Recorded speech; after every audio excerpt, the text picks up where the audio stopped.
So the feds are likely to challenge Microsoft's $69 billion Activision takeover. What is going on here? I'll make it simple for you. The Federal Trade Commission is going to likely file an antitrust lawsuit to block the $69 billion takeover of giant Activision Blizzard.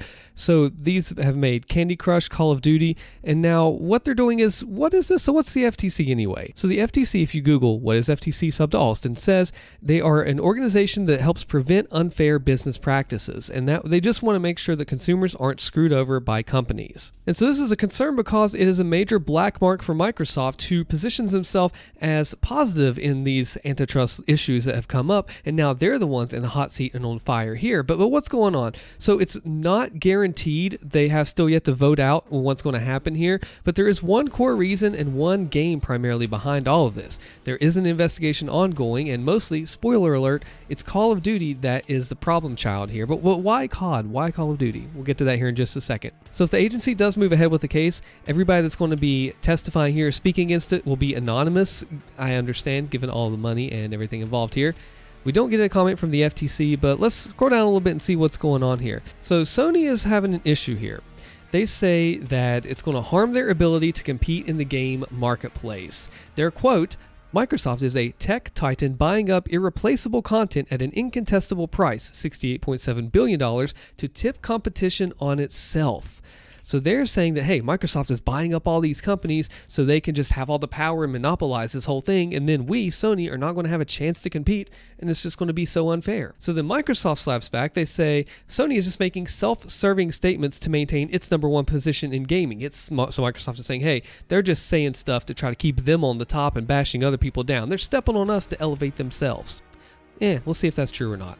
So the suggestion, quote, "The suggestion that the incumbent market leader, Sony, with clear and enduring market power, could be foreclosed by the smallest of the three console competitors, Xbox, as a result of losing access to one title is not credible." That one title, like I mentioned, is Call of Duty. So essentially what is happening here is Microsoft and Sony are at a battle here. Sony is saying, hey, if we lose Call of Duty, that's going to do irreparable, terrible damage to us. We cannot have that. That is unfair for the market. That's one hand. Microsoft, on the other hand, is saying, hey, guys, look, it's one title. It's not that big of a deal. Yes, it's Call of Duty. Yes, it's massive and gigantic. But Call of Duty is not going to be the live or die situation that you think it is. It's big, but you're making too big of a deal out of this thing. Those are my words in there, of course. So now Microsoft has said it repeatedly promised to keep Call of Duty available on Sony's PlayStation, and furthermore, the game is not the must-have Sony says it is. Now, Microsoft even takes this a step further in saying the game's not available on any subscription service. Adding it to the Xbox service in the future would not harm Sony. So they take it a step further. They said, hey, look, we have repeatedly said time and again, we're not trying to withhold all this Call of Duty to ourselves, okay? And you know what? We're not even going to put it on Game Pass. We're not even going to put it on subscription service. We're not even going to put it on there. And that's not even a really big deal. It's not going to harm it if we do. Boom. Now, Google is also an opponent of the deal, but they're kind of like a smaller play into here. If you remember Google Stadia, it didn't last very long. It kind of died off. So Google has a smaller part in this pie here, but they are still there, and they have dabbled into the gaming world here. The company has argued that Microsoft purposely degraded the quality of its Game Pass subscription service when using Google Chrome's operating system. So they're saying if you use Game Pass on Chrome, Microsoft has on purpose gone in, screwed with some things, and made it tougher and less effective and functional. They're saying they did some sabotage work there, right? So let's continue here.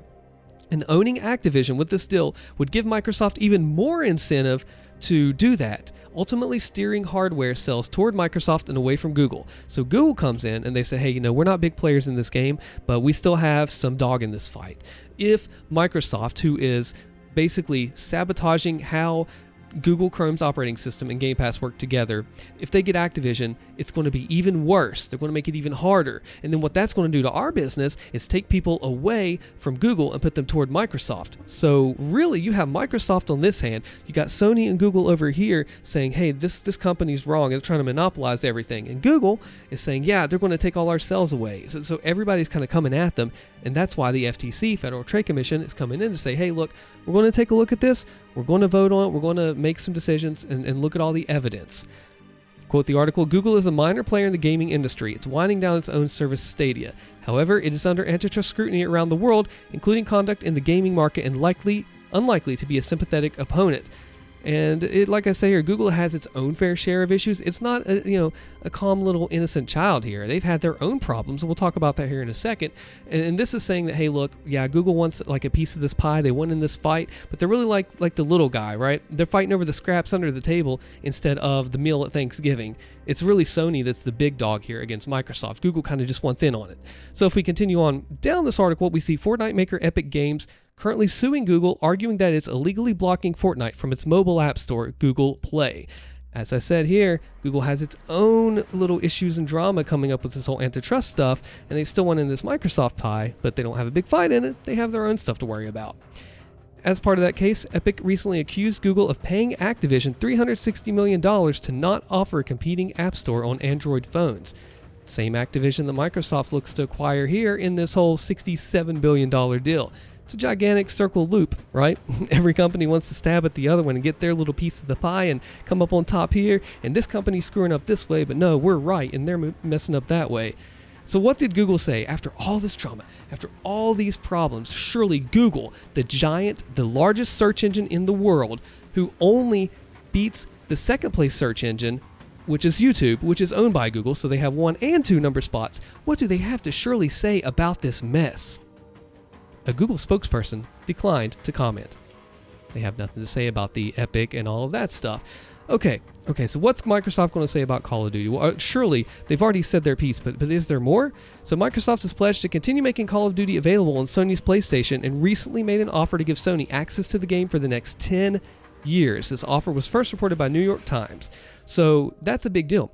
10 years. Whenever you make deals, whenever you work with someone, if you let them use your content in the future, then it's hard to tell. What if you grow and they still have access to use your stuff? They get to make more benefit off of your growth. So 10 years, what if Call of Duty becomes even greater than that? What if Call of Duty becomes twice as big as it is now? I mean, in the next 10 years, they're probably going to release 25 games. That's a lot of games. Sorry, right? So you have to consider what this means. 10 years is a long time. It's not known how Sony responded to the offer, and it did not respond for comment on Wednesday. Nobody wants to talk about this until they want to get their side out there. Interesting. So the FTC's concerns, however, extend beyond Call of Duty, and investigators are trying to determine how Microsoft could leverage future unannounced titles to boost its gaming business, according to 2 people with knowledge of the review. So this goes beyond COD. So they're saying, all right, Microsoft has some extra titles in the future, maybe that are unannounced. They could still boost up their name with those. What about that? Now, there is an interesting quote here when we take a little step down further. It says, any suggestion that the transaction could lead to anti-comp effects is completely absurd. This merger will benefit gamers in the U.S. gaming industry, especially as we face increasingly stiff competition from abroad. So the Microsoft-Activision merger, in their defense, they're saying, hey, look guys, whoa. This is not antitrust. We're not trying to screw anybody over. We just want to benefit gamers. I mean, think about it. If we come together like this, look at all the international problems in the competition. We'll be able to face that better, harder, better, faster, stronger together. So Microsoft is taking the we're out here to help, while everybody else is saying, no, this is going to create a monopoly. That's Activision spokesperson that said that. We are committed to continuing to work cooperatively with regulators around the globe to allow the transaction to proceed, but will not hesitate to fight to defend the transaction if required. Again, they're saying, hey, we're in it for the good of this, for the greater of mankind and gamers. Don't stop this. We're not going to mess things up. We're going to do everything right. Yeah. So Activision also disputes Epic's allegations, saying that Epic's allegations are nonsense. We can confirm that Google never asked us or pressured us or made us agree to not compete with Google Play, and we've already submitted documents and testimony that prove this. All right, so Microsoft says, hey, look, Google's not saying this thing here. We have receipts. We can prove that if you really want us to. We can, will, and have. We will do this, and we have the documents for it. So the Microsoft spokesperson David Cuddy comes in and says that the company is, he's quote, prepared to address the concerns of regulators, the FTC, Sony, to ensure the deal closes with confidence. We'll still trail Sony and Tencent in the market after the deal closes, and together Activision and Xbox will benefit gamers and developers and make the industry more competitive. Sony says, hey, this will make Microsoft a monopoly. Microsoft says, hey, no, look, we're still behind Sony. We're still behind Tencent, which owns companies like Supercell and beyond. So Microsoft is saying, look, hey, guys, we're just trying to have our little piece of the pie here. You know, coming together with Activision, it's for the betterment of gamers. Everybody's going to win from this. It'll create more market. Everything is great. Yet Sony's saying, no, you're lying. This is going to make you even more of a powerhouse. It's going to stomp over everybody else. Microsoft, no, you're still ahead of us. Do you see how this back and forth is going here?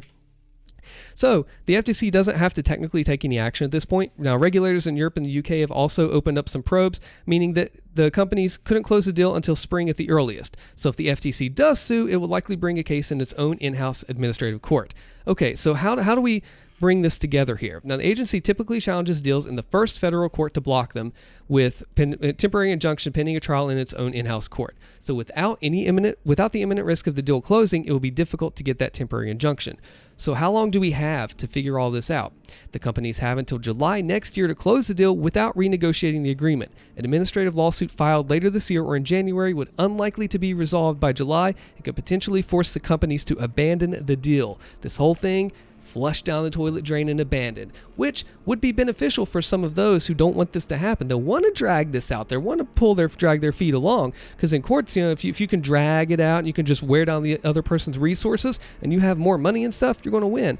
And so it's really a little tug of war here. He said, she said, I'm right, you're right. So let me know in the comments, do you support Microsoft, Sony, Google? Who here? Who? Let me know. Be sure to check out the next video on your screen where 12-year-old tweets nearly canceled a man. I'm Austin. Subscribe for more. Thank you for watching.